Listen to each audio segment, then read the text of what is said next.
आपके अपने YouTube channel TS agri academy में हम लाए हैं आप सभी के लिए इन्वायरमेंटल स्टडीज़ के टॉप 50 क्वेश्चन। ये हमारी इन्वायरमेंटल स्टडीज़ की दोस्तों सेकंड क्लास है। एक क्लास हम ले चुके हैं और उसके पहले भी हमारी एक क्लास हुई थी जो प्रीवियस ईयर का पेपर सोल्यूशन था, उसका पूरा सोल्यूशन हल कराया था आप सभी को। उन दोनों क्लास की जो लिंक है वो नीचे डिस्क्रिप्शन में दी गई है। आप लोग चाहें तो उस पर डिस्क्रिप्शन ऑन करके लिंक पे क्लिक करके आप लोग उस वीडियो तक पहुंच के आप लोग वो वीडियो वॉच कर सकते हैं। और ध्यान रहे दोस्तों, आप लोग लाइक शेयर सब्सक्राइब करना बिल्कुल भी ना भूलें। दोस्तों हमारा पहला क्वेश्चन है, हम लोग देखते हैं इसमें कि वायुमंडल में नाइट्रोजन की मात्रा कितनी पाई जाती है। दोस्तों वायुमंडल में N2 की मात्रा कितनी होती है, तो दोस्तों वो होती है 78.84%। ठीक है, 84% यानी कि समथिंग 79%। ठीक है, नेक्स्ट हमारा क्वेश्चन होगा। नेक्स्ट दोस्तों जो हमारा क्वेश्चन है कि वायुमंडल में ऑक्सीजन की प्रतिशत मात्रा कितनी होती है। दोस्तों जो होती है वो है 20.94%। 20.94%। ठीक है, ये वायुमंडल में नाइट ऑक्सीजन की मात्रा होती है 94%। ठीक है, क्वेश्चन हमारा नेक्स्ट होगा इसके बाद। क्वेश्चन नंबर 3, वायुमंडल में CO2 की मात्रा दोस्तों कितनी है, वो है 0.0318%। ठीक है, 0.0318%। 0318%। ठीक है, वायुमंडल में CO2 की मात्रा। ओके दोस्तों, इसके बाद हमारा क्वेश्चन नंबर नेक्स्ट होगा कि वायुमंडल में H2O की मात्रा दोस्तों कितनी होती है, वो दोस्तों होती है 0.10%। ठीक है, वायुमंडल में H2O की मात्रा। दोस्तों बहुत ही मेजर क्वेश्चन है, आप लोग चाहें तो पेन कापी लेके बैठ सकते हैं और इन्हें नोट कर सकते हैं। ठीक है, बहुत ही हाई लेवल के क्वेश्चन है, आपके एग्ज़ाम को देखते हुए तैयार किए गए हैं।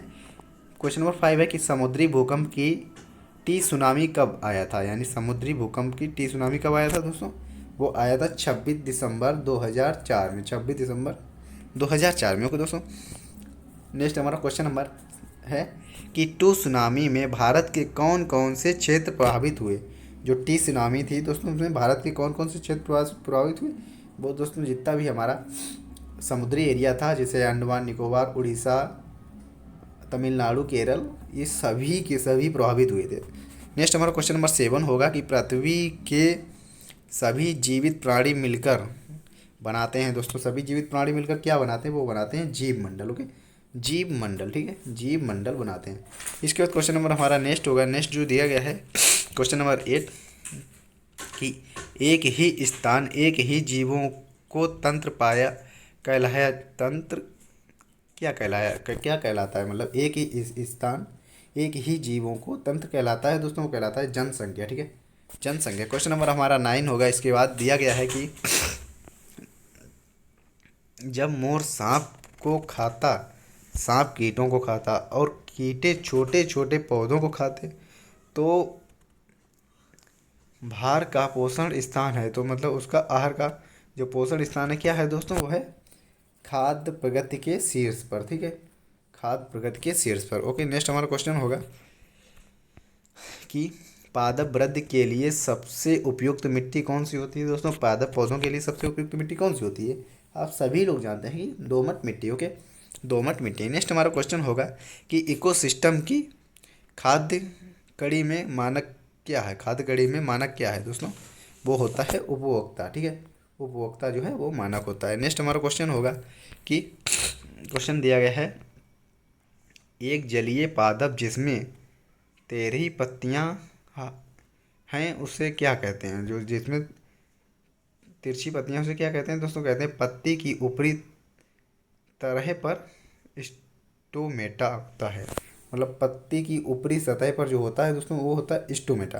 क्वेश्चन नंबर हमारा नेक्स्ट होगा कि खाद्य कड़ी में पहली जोड़ी, यानी कि खाद्य कड़ी में पहले जोड़ा जो हरा पौधा होता है। दोस्तों हमारा क्वेश्चन नंबर फर्स्ट दिया गया है कि खाद्य कड़ी में सही क्रम है। दोस्तों खाद्य कड़ी में सही क्रम क्या है, वो है घास, कीड़ा, चिड़िया तथा सांप। ओके, क्वेश्चन नंबर हमारा नेक्स्ट होगा कौन से पादपों में रंध्र गर्त में होते हैं। दोस्तों कौन से पादपों में होते हैं, वो होते हैं मृदुरोमिल पादप। ठीक है, मरोदमिक पादप। नेक्स्ट क्वेश्चन होगा कि पतझड़ में पत्तियां रंगहीन कहाँ होती हैं।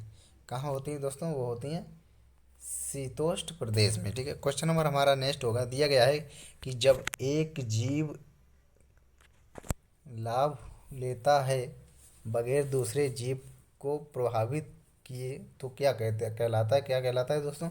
यानी एक जीव बिना किसी दूसरे जीव को प्रभावित किए लाभ ले तो क्या कहलाएगा दोस्तों, वो कहलाएगा स्वपोषी। ओके, स्वपोषी। हमारा इसके बाद नेक्स्ट क्वेश्चन होगा कि जैविक समस्या किसके बीच होती है दोस्तों। जैविक समस्या किसके बीच होती है दोस्तों, होती है उत्पादक, उपभोग तथा अपघटक के बीच। उत्पादक, उपभोग तथा अपघटक के बीच। नेक्स्ट हमारा क्वेश्चन होगा कि पादपों को जो मिट्टी से जो जल मिट्टी मिलता है कहलाता है, क्या कहलाता है दोस्तों, केशिका जल। मतलब पादपों को जो जल मिट्टी से मिलता है वो जल क्या कहलाता है, वो कहलाता है केशिका जल। ओके, इसके बाद हमारा क्वेश्चन नंबर नेक्स्ट होगा कि जीव मंडल है। जीव मंडल क्या है, जिसमें जीवों की उपस्थिति और अंतर किया जाए, जीव मंडल है। ठीक है, क्वेश्चन नंबर हमारा नेक्स्ट होगा दोस्तों कि दिया गया है गत वर्ष में उत्तरी भारत में बाढ़ की घटनाएं बढ़ने लगीं, तो इसका कारण क्या है दोस्तों। इसका कारण क्या है कि बाढ़ की घटनाएं बढ़ने लगीं, उसके कारण नदियों के तटीय भागों में वन नष्ट हुए। मतलब नदियों के जो तटीय भाग हैं उनमें वनों की संख्या कम कर दी गई। ठीक है, क्वेश्चन नंबर हमारा नेक्स्ट होगा कि भारत में शीतोष्ण सदाबहार वनस्पति कहाँ मिलती है दोस्तों, कहाँ मिलती है, वो पश्चिमी और पूर्वी हिमालय में।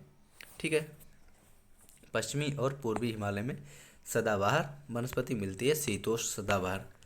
इसके बाद क्वेश्चन नंबर हमारा नेक्स्ट होगा कि सदाबहार मरोद्भिद पादप प्रायः कहाँ मिलते हैं, कहाँ मिलते हैं, वो मिलते हैं रेगिस्तान में। ओके,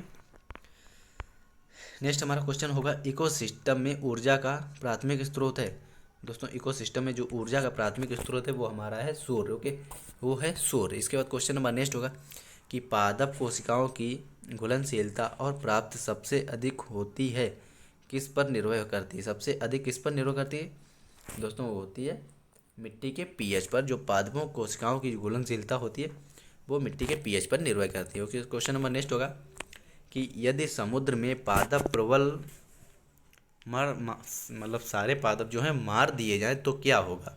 अगर समुद्र में जितने भी पादप हैं सभी को मार दिया जाए तो दोस्तों क्या होगा, वो होगा ये खाद्य कड़ी को प्रभावित करेंगे। जो खाद्य कड़ी है हमारी फूड चेन है उसको प्रभावित करेंगे। नेक्स्ट हमारा क्वेश्चन होगा कि प्राणी के वायुमंडल में ओजोन गैस की अस्थियां हैं क्या, मतलब ओजोन गैस की उपस्थिति है।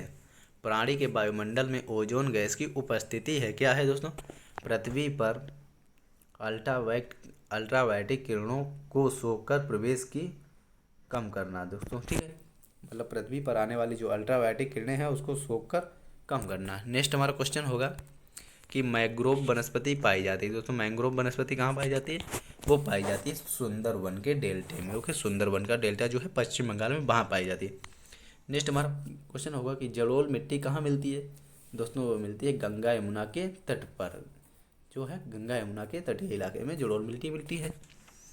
नेक्स्ट क्वेश्चन होगा कहाँ का ऊर्जा का स्रोत पारस्परिक नहीं है दोस्तों, कहाँ का है, वो सौर किरणें जो हैं वो ऊर्जा का स्रोत पारस्परिक नहीं है। क्वेश्चन नंबर हमारा नेक्स्ट होगा, दिया गया है कि जल को मिट्टी कण की सतह पर पतली परत के रूप में दृढ़ से जुड़ा रहता है। कौन जुड़ा रहता है दोस्तों, वो जुड़ा रहता है आर्द्रता जल दृढ़ता से जुड़ा रहता है आर्द्रता जल। ठीक है, नेक्स्ट हमारा क्वेश्चन होगा कि भारतीय मैदान की इकोसिस्टम में ऊर्जा का प्रमाण होता है दोस्तों, क्या होता है, भारतीय जो है मैदान में इकोसिस्टम में ऊर्जा का प्रमाण होता है, कैसा होता है, वो होता है सीधा। ओके, सीधा। ठीक है दोस्तों, नेक्स्ट हमारा क्वेश्चन, आज की क्लास बस आपकी यहीं तक, और इसके बाद हमारी जो क्लास होगी थर्ड क्लास होगी उसमें टॉप 60 क्वेश्चन हम आपको और प्रोवाइड कराएंगे। So guys, thanks for watching. मिलेंगे हम लोग नेक्स्ट वीडियो में। ओके।